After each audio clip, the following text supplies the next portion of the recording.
Annyeonghaseyo, bertemu lagi bersama saya Cynthia Sirait dari program studi pendidikan guru sekolah dasar di Unimed. Kali ini kita akan membahas mengenai tokoh filsafat secara umum.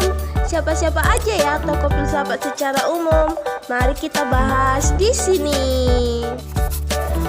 Tokoh yang pertama ialah Marcus Tullius Cicero 106-43 sebelum Masehi. Ia menyebut filsafat sebagai ibu dari pengetahuan dan menulis buku De Natura Deum.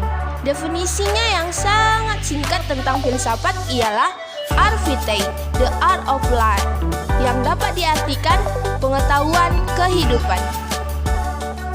Kalian sudah kenal dengan tokoh filsafat Marcus? Kalau sudah kenal, next tokoh berikutnya.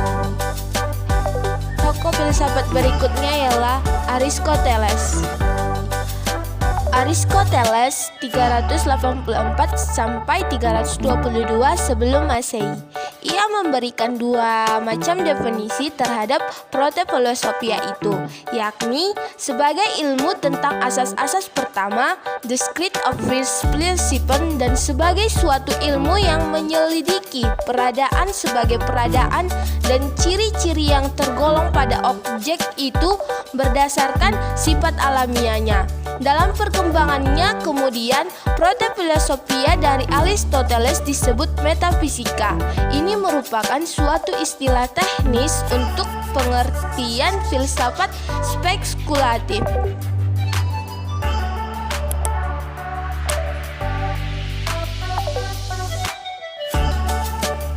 Tokoh filsafat yang juga berpengaruh ialah Jean Piaget 1980 sampai 1896, adalah seorang filsuf ilmuwan dan psikologi perkembangan Swiss yang terkenal karena hasil penelitiannya tentang anak-anak dan teori perkembangan kognitifnya. Menurut Enos von Gleichfels, Jean Piaget adalah juga perintis besar dalam teori konstruktivis tentang pengetahuan. Karya Piaget pun banyak dikutip dalam pembahasan mengenai psikologi kognitif. Selain itu pula, Piaget juga memiliki karya-karya penting dan keberhasilan. Piaget juga pernah menerima jabatan sebagai Direktur Biro Pendidikan Internasional. Wah, keren sekali ya. Tokoh filsafat pendidikan Jean Piaget. Tokoh filsafat selanjutnya adalah Plato. Plato merupakan filsuf Yunani yang aktif mengembangkan filsafat dengan mendirikan sekolah khusus yang disebut Akademia. Plato berpandangan bahwa konsep ide merupakan pandangan terhadap suatu dunia di balik alam kenyataan sebagai hakikat dari segala yang ada. Artinya, apa yang diamati sehari-hari adalah ide tersebut sebagai sumber segala yang ada, kebaikan dan keburukan.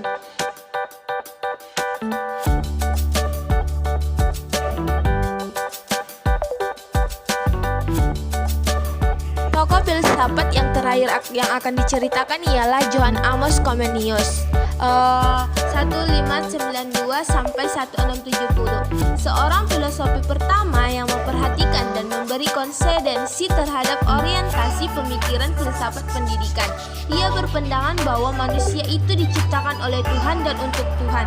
Percikan pemikiran Comenius berpengaruh pada teori-teori pendidikannya. Salah satunya adalah peserta didik harus disiapkan kepada Tuhan dan untuk Tuhan. Comenius juga berpendapat tentang prosedur dalam bidang pendidikan bahwa daripada membuat kerusakan pada proses alam, lebih baik bersahabat dengan proses alam tersebut. Sebenarnya masih banyak lagi tokoh filsafat lainnya. Maka dari itu, klik tombol subscribe dan komen agar kakak lebih semangat untuk membuat konten selanjutnya.